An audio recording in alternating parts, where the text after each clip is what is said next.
So there are a few different ways that minefields can actually be removed from the game. One of them is a minefield depletion roll.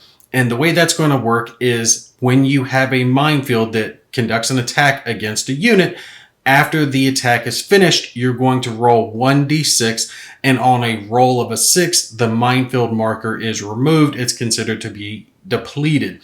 So as an example of that, we've got our T-80 here, and let's say it moved into this minefield, it took a hit and was retreated back and marked as ops complete.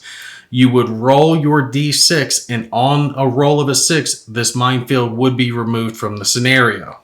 Another way a minefield can be removed is by being breached by a certain type of unit, and that's going to be engineers or a heavy armor unit that has a mine plow, or even something listed down in your scenario specifically.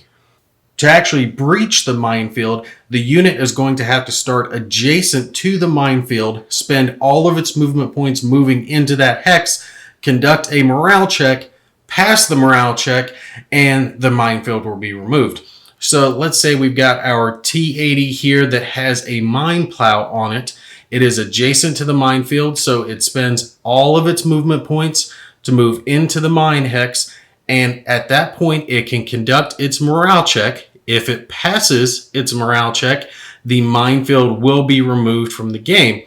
However, if it fails the check, the vehicle will be removed back to the hex that it started from, and it will be marked as ops complete, and the T-80 could attempt on a following turn to remove the minefield again. Now keep in mind that this is subjectable to opportunity fire, so if the T-80 did try to move in here and it was disrupted in the process, it would stop back in its original hex. It would not continue on to try to remove the minefield.